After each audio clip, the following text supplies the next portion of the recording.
If y'all don't know what the picture of this is the main campus part of Georgetown University in Georgetown, DC. And the reason why I'm making this video is because I saw on the news this morning something very interesting.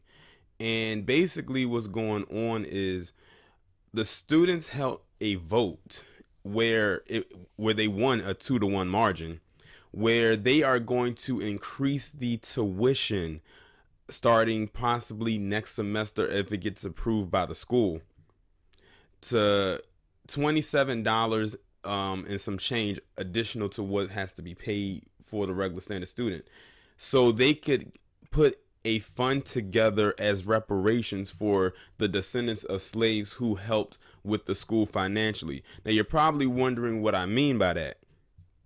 There were 272 slaves that were sold off in order to help the school when it was going through financial straits.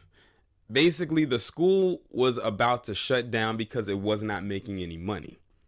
And the only way that they could pay off their debt was to sell off slaves. So they sold off 272 slaves in order to pay off the debt that the school owed in order for Georgetown University to remain open to this day.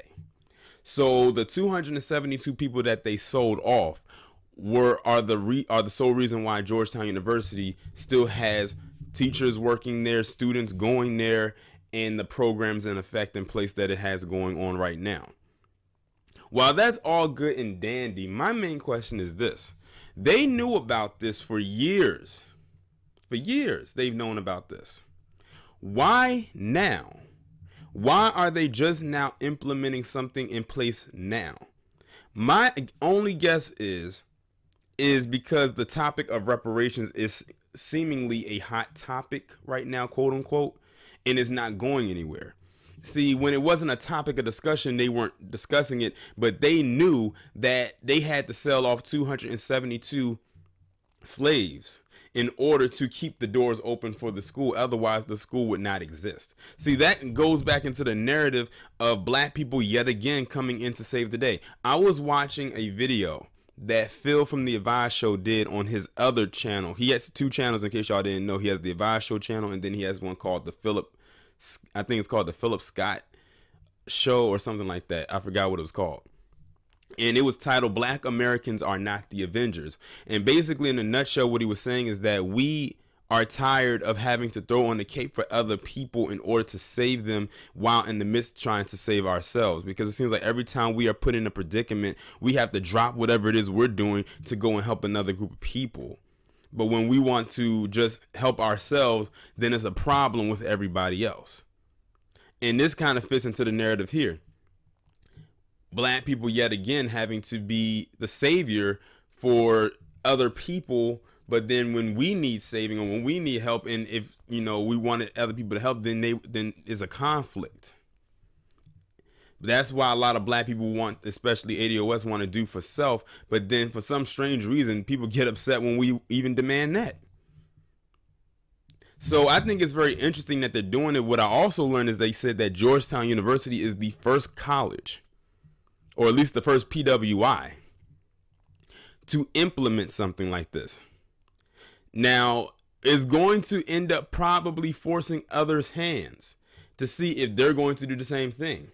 But see, a lot of people probably are going to be hesitant with this because they are scared that they are going to reveal that slaves were the ones that helped out with their institutions. When we tell people that slaves were the reason why this establishment is functioning the way that it is, you can use this as an example. Georgetown University has been open since the 1800s, maybe the 1700s. I'm not sure when Georgetown University was founded, but I'm gonna go through here and see if I can find out when was 1789.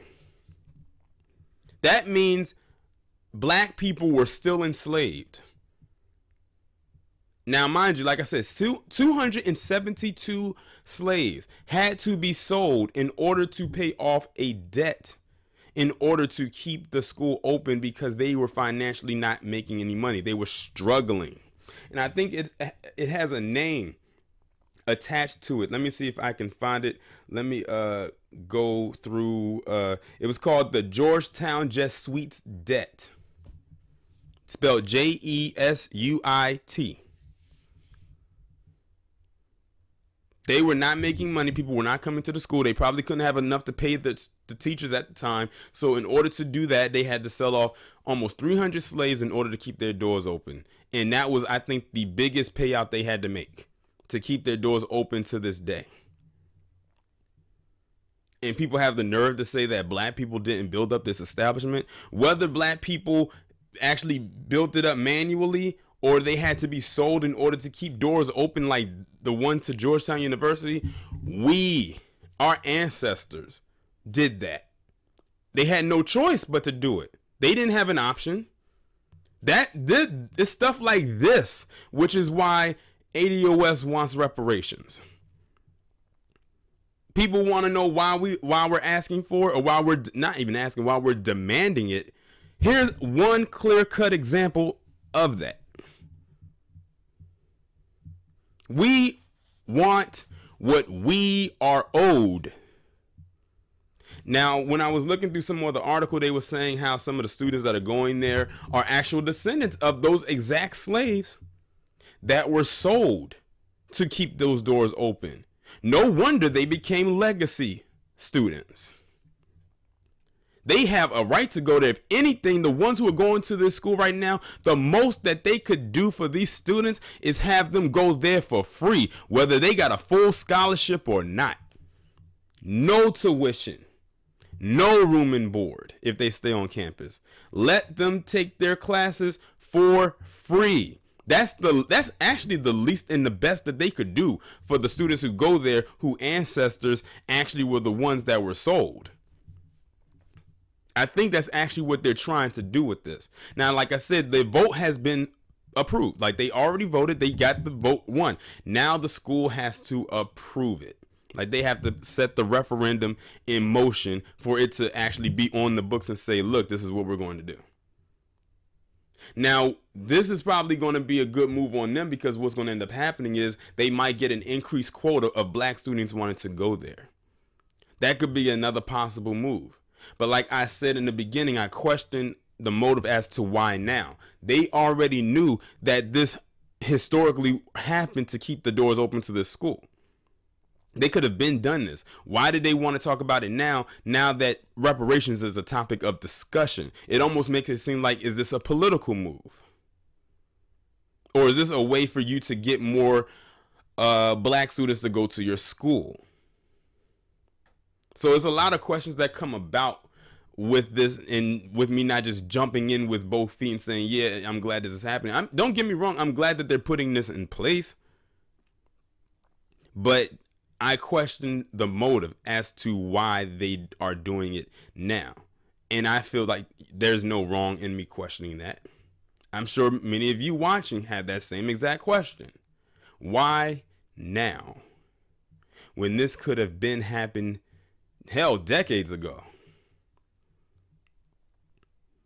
But to all you palm-colored individuals who say, oh, we don't need reparations because of this, we don't need reparations because of that, y'all got yours. And now we are coming for ours. Y'all are just upset because we're probably most likely going to get way more than what y'all did. And it's not just the form of a check. It's a whole lot more than a check. And I think that's what also makes you mad, because this right here could actually put us over you if we get what we're owed.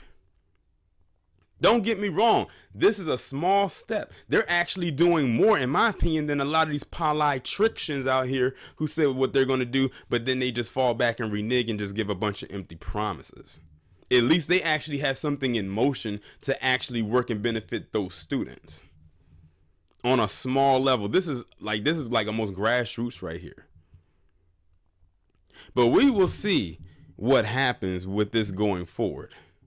Y'all let me know what you think about this down in the comments, and I will talk to you in the next one.